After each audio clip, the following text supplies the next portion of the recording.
اعوذ باللہ من الشیطان الرجیم، بسم اللہ الرحمن الرحیم۔ میں آج سے ایک سیریز شروع کر رہا ہوں، سنت کی آئینی حیثیت۔ سید ابوالعلا مودودی رحمۃ اللہ علیہ کی کتاب ہے۔ ان کے زمانے میں جو منکرین حدیث تھے، جو انکار کرتے تھے نبی پاک صلی اللہ علیہ وسلم کی سنت اور حدیث کا اور اس دین میں آپ کے مقام اور حیثیت کا، تو مولانا مودودی رحمۃ اللہ علیہ نے جو انہیں جوابات دیے ہیں اس کی ایک سیریز ہم چھوٹے چھوٹے کلپس بنائیں گے۔ دیکھیں، یہ منکرین حدیث جو ہوتے ہیں نا، ان کے بارے میں یہ یاد رکھیں، جو کسی شاعر نے کہا ہے نا کہ صاف چھپتے بھی نہیں، سامنے آتے بھی نہیں، یعنی ان لوگوں کا معاملہ ایسا ہے کہ یہ کہتے ہیں کہ ہم منکرین حدیث نہیں ہیں، لیکن بنیادی طور پر یہ وہ لوگ ہیں کہ جو نبی پاک صلی اللہ علیہ وسلم کی حیثیت کو متنازع بنانا چاہتے ہیں دین میں۔ تو یہ جو فتنہ ہے یہ سب سے پہلے شروع ہوا 2 صدی ہجری کے بعد۔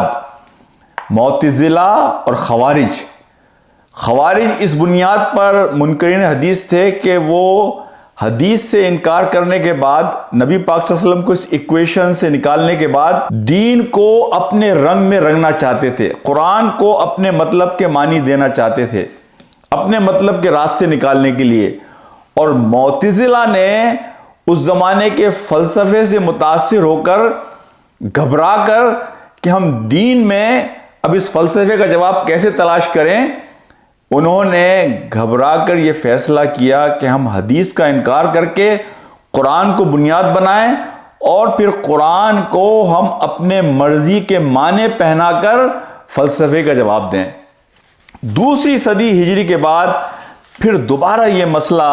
مولانا مودودی لکھتے ہیں کہ اس طرح فنا کی گھاٹ اتر گیا کہ یہ انکار سنت کا فتنہ کئی صدیوں تک اپنی شمشان بھونی میں پڑا رہا، یہاں تک کہ 13ویں صدی ہجری 19ویں صدی عیسوی میں پھر جی اٹھا۔ اس نے پہلا جنم عراق میں لیا تھا، اب یہ دوسرا جنم اس نے ہندوستان میں لیا۔ یہاں اس کی ابتدا کرنے والے سر سید احمد خان اور مولوی چراغ علی تھے، پھر مولوی عبداللہ چکڑالوی علمبردار بنے، اس کے بعد مولوی احمد الدین امرستری، اس نے اس کا بیڑا اٹھایا، اور پھر مولانا اسلم جراج پوری اسے لے کر آگے بڑھے، اور پھر آخر میں غلام احمد پرویز، اور اب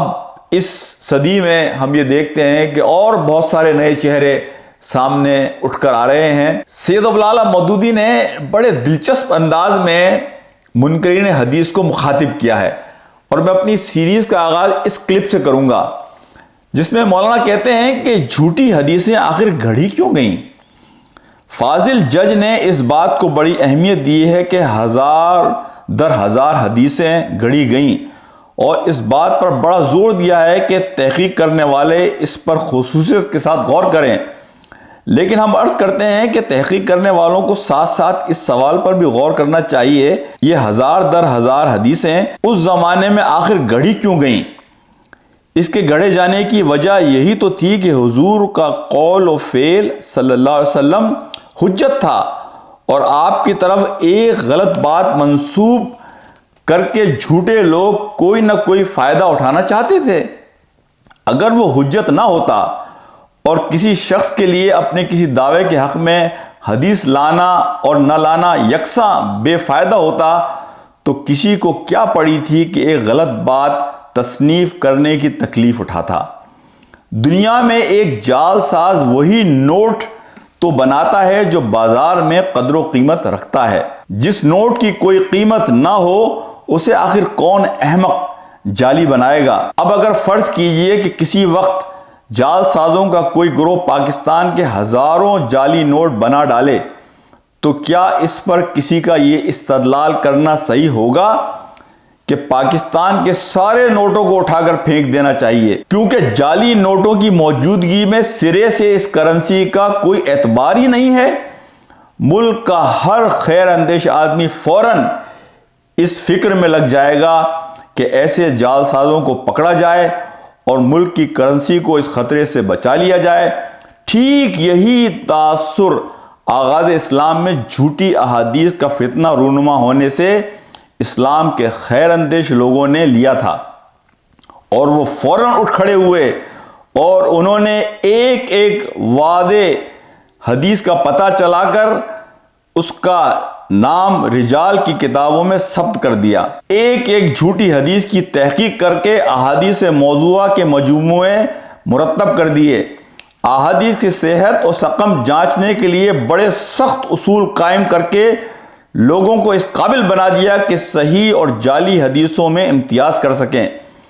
اور کسی وقت بھی کوئی جھوٹی حدیث اسلامی قانون کے ماخذ میں راہ نہ پا سکے۔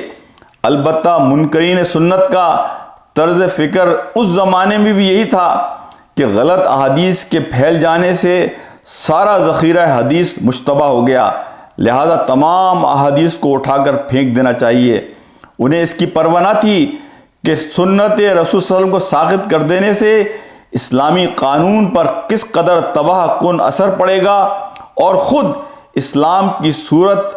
کس بری طرح مسخ ہو کر رہ جائے گی۔